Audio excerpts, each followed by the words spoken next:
Hello students, we will continue our chapter today.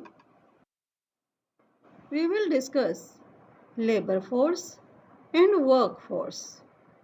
Yes students, what is labor supply? It refers to supply of labor corresponding to different wage rates. Supply of labor is measured in terms of man days of work and always study with reference to wage rate. Labor force. Labor force refers to the number of people able to work and willing to work.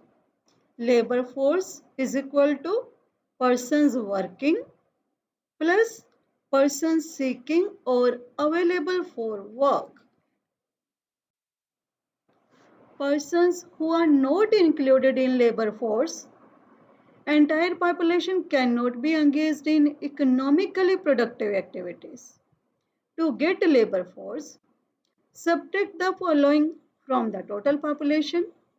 Dependents means unfit people like children, old age people, handicapped people,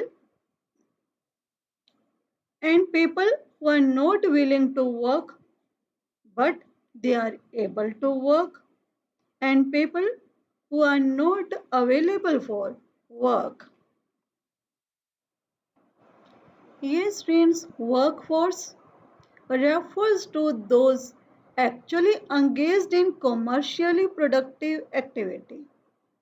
Difference between workforce and labor force is unemployment.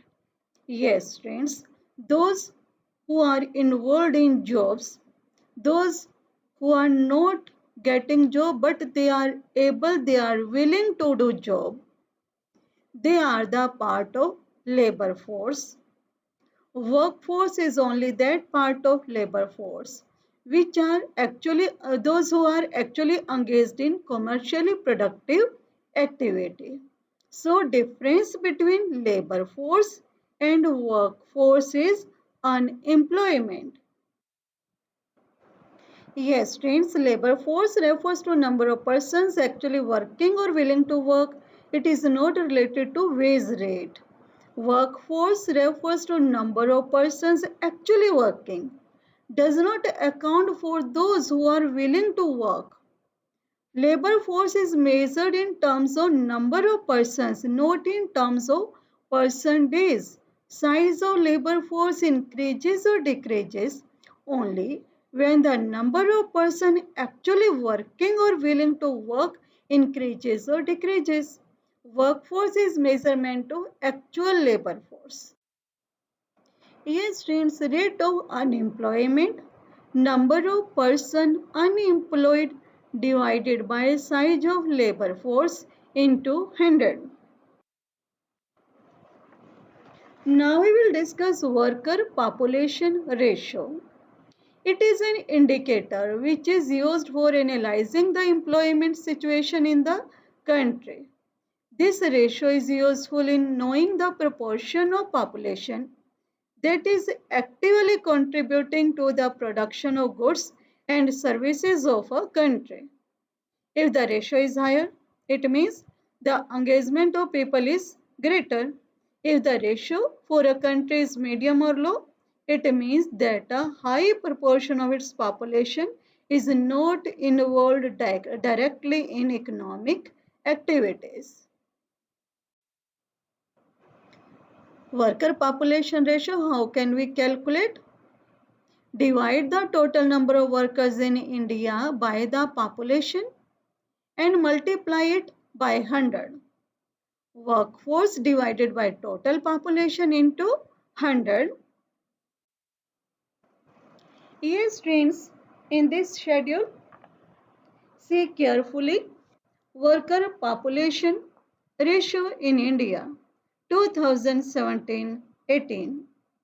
Yes, friends, you can see in this table participation rate in rural area is higher than in urban area. Why? People in rural areas have limited resources to earn a higher income and participate more in the employment market.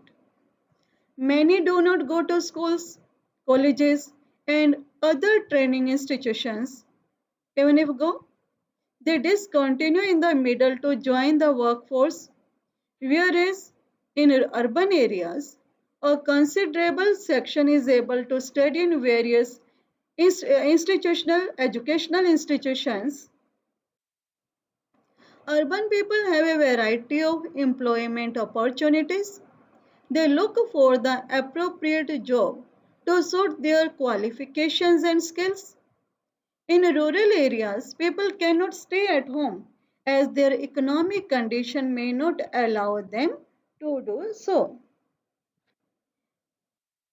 Students' participation rate for women is higher in rural areas compared with urban areas. We have discussed for every 100 urban females, only 14 are engaged in economic activities. In rural area rate is 18. Why there is so difference? It is common to find that men are able to earn high incomes. Families discourage female members from taking up jobs.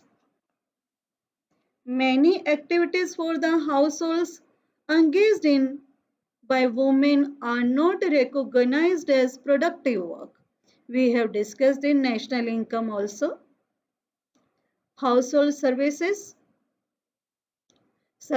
provided by housewives are not included in the national income.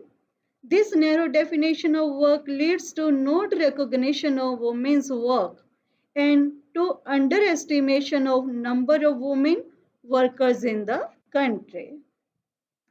Women actively engaged in many activities within the house and family farms who are not paid for such work, as they certainly contribute to the maintenance of the households and farms.